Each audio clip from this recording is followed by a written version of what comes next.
ada kemungkinan besar Bitcoin ETF spot itu bakal di-approve oleh SEC. Nah, mantan ketua dari SEC mengutarakan hal tersebut, teman-teman. Nah, mungkin dari pidato tersebut itu yang membuat Bitcoin sempat spike untuk hari ini menyentuh ke level sekitar 31.000 US dollar. Meskipun sama-sama kita tahu after menyentuh ke area sana, rejection kembali terjadi. Nah, ada apa dengan market? Apakah ini sentimen yang benar-benar positif dan sudah siap untuk kita melakukan entry, ataukah ada probabilitas atau kesempatan yang lebih better buat kita entry ke market, teman-teman? Nah, buat kalian yang penasaran bagaimana uang receh itu ngupas untuk semuanya, simak penjelasan uang receh sampai akhir. Dan tentunya buat kalian yang belum subscribe channel Uang Receh, mari bersama-sama kita dukung channel Uang Receh dengan klik tombol subscribe-nya. Dan jangan lupa nyalakan ikon loncengnya agar setiap channel Uang Receh itu upload video terbaru, kalian langsung dapat notifikasinya, guys. Tanpa berlama-lama kita langsung ke pidato dari mantan ketua SEC.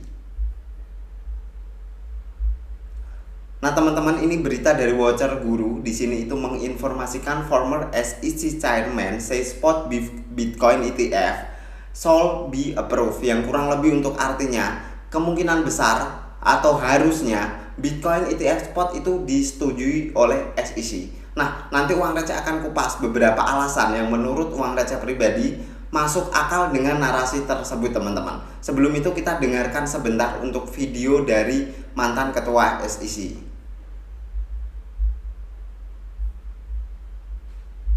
Is actually less drag, more efficient for the investor.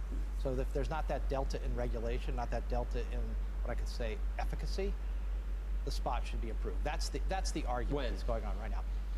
The regulatory process, whether it doesn't matter. Been a while already. It's been a while already.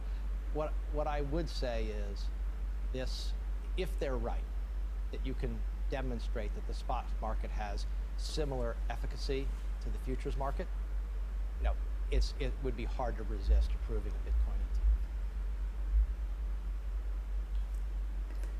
Nah, teman-teman, dari video tersebut kita bisa membandingkan dua hal sebenarnya. Sekarang yang sudah di-approve oleh SEC itu namanya Bitcoin ETF leverage 2 kali.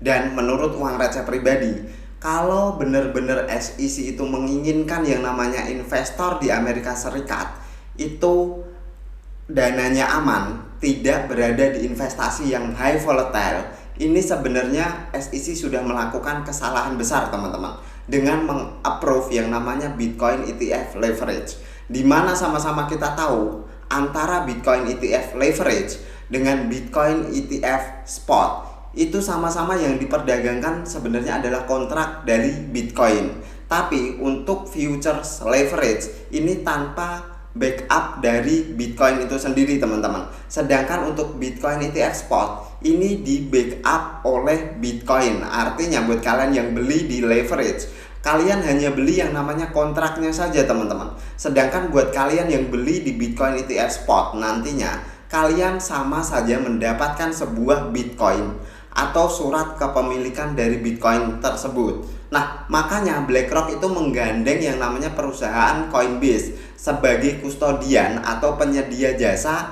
untuk menyimpan Bitcoin yang akan dibeli BlackRock untuk para investornya, teman-teman. Nah, di sini kita akan bahas singkat. Kenapa sih tujuan SEC kalau mau melindungi customer atau investor di Amerika Serikat, mereka harus meng-approve yang namanya Bitcoin Futures ETF. Sedangkan sama-sama kita tahu kalau mereka bermain di yang namanya Bitcoin atau cryptocurrency, itu jelas sampai hari ini itu masih low, masih high volatile, teman-teman. Artinya harga bergerak cukup liar. Banyak orang yang bisa memanfaatkan atau pump ataupun dump harga. Artinya kalau mereka bermain atau mengesahkan yang namanya leverage 2 kali untuk Bitcoin ETF futures, ini ada artinya bahwa SEC sebenarnya itu mengesahkan sesuatu yang high volatile, teman-teman. Ditambah lagi dengan leverage, artinya super high volatile. Lalu kenapa yang enggak volatile atau Bitcoin ETF spot yang dia mengacu dengan harga Bitcoin di pasaran, teman-teman, tidak pakai leverage, kok tidak di-approve? Kalau misalkan ini nggak di-approve oleh SEC, artinya di sini ini adalah sebuah ladang kita untuk berpikir lebih cermat, teman-teman. Ada kemungkinan besar SEC memang akan meng-approve yang namanya Bitcoin ETF spot, apalagi BlackRock yang mengajukan. Nah, untuk perbandingan yang kedua sebenarnya bisa kita ambil dari sekarang yang sudah ada di Amerika Serikat, yaitu sama-sama kalian tahu sebuah perusahaan yang cukup besar yang bernama Grayscale Bitcoin Trust, teman-teman. Nah, Grayscale Bitcoin Trust ini adalah bentuk lain dari Bitcoin ETF spot sebenarnya, yang sudah disahkan atau dilegalkan oleh SEC dan sekarang diperjualbelikan di Amerika Serikat, teman-teman. Nah, lantas nanti apa bedanya dengan Bitcoin ETF spot dengan Bitcoin punya Grayscale atau Grayscale Bitcoin Trust? Ini sebenarnya nggak ada bedanya. Kalau punya Grayscale aja bisa di-approve oleh SEC, harusnya nggak ada masalah dong untuk Bitcoin ETF spot itu di-approve oleh SEC, teman-teman. Nah, itu adalah dua kemungkinan yang sangat-sangat positif kalau menurut uang receh pribadi. Dan jelas, kalau SEC tidak mau semakin banyak komplain datang ke institusinya, harusnya Bitcoin ETF spot akan dengan mulus bisa dengan cepat disahkan atau di-approve oleh SEC, teman-teman. Nah, kita akan lanjut ke pembahasan selanjutnya, yaitu mengenai dari price action. Apa sih yang tercermin dari kasus ini kalau kita implikasikan ke price action Bitcoin? Nah, teman-teman, uang receh sementara pakai time frame for hourly karena di sini kita ambil time frame yang lebih singkat, teman-teman. Sampai video ini dibuat, sebenarnya untuk pergerakan Bitcoin itu masih cenderung mengalami sideways yang cukup berkepanjangan. Sejak peningkatan di sekitaran tanggal 21 Juni sampai hari ini, teman-teman, di sekitaran tanggal 11 Juli, hampir kurang lebih 20 harian ya. Bitcoin itu sideways antara range paling atas yaitu berada di posisi 31.500 dan untuk range paling bawah yaitu 29.500, teman-teman.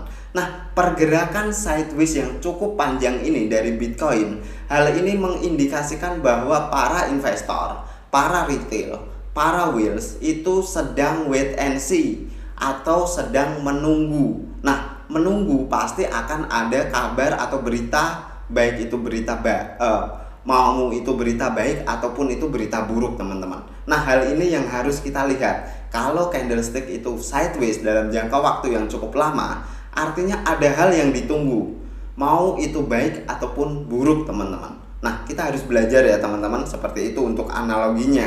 Nah, beberapa titik yang perlu kita waspadai, teman-teman, dari pergerakan Bitcoin pada hari ini sebenarnya adalah rejection yang terjadi sekitaran pagi tadi, teman-teman.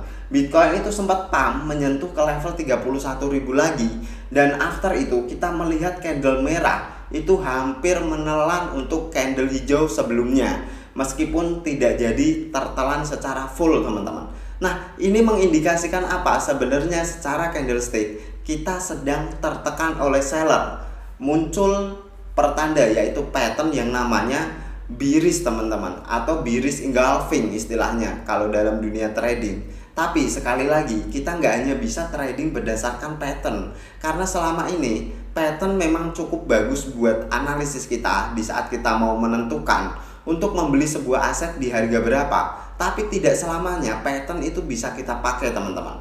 Fundamental buruk pattern itu nggak berlaku. Begitupun fundamental bagus, kalau patternnya belum sesuai itu juga nggak berlaku. Artinya, menurut uang receh pribadi ini, cara atau gimana sih cara analisis yang paling bagus, yaitu kita menggabungkan antara fundamental, artinya berita, digabungkan dengan technical analysis di saat kalian mau entry, teman-teman.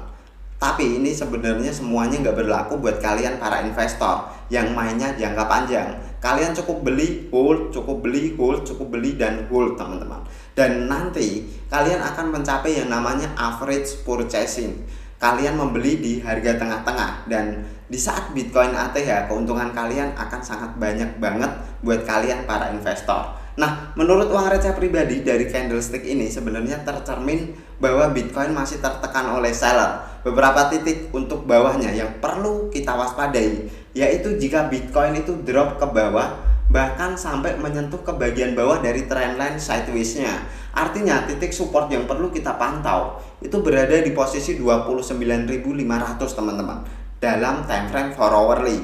Dan untuk selanjutnya sebenarnya ini cukup make sense dengan beberapa analisis uang receh yang sudah uang receh share di beberapa video sebelumnya teman-teman. Di sini kalian sama-sama melihat candle hijau itu terus-terusan pumping. Artinya ada buat kalian penganut yang namanya imbalance teknik atau imbalance analysis. Ini biasanya kalau kalian yang sering menggunakan itu akan diisi terlebih dahulu teman-teman. Artinya ada potensi penurunan di sekitar area peningkatan 26.800 sampai 29.500 teman-teman. Ini akan diisi dulu sebelum benar-benar Bitcoin itu mampu naik lagi pump selanjutnya, yaitu menembus ke level 32.000 teman-teman. Nah, tentunya hal ini bisa kita manfaatkan dalam time frame yang lebih singkat atau buat kalian yang bermain di futures market, bermain dengan leverage teman-teman.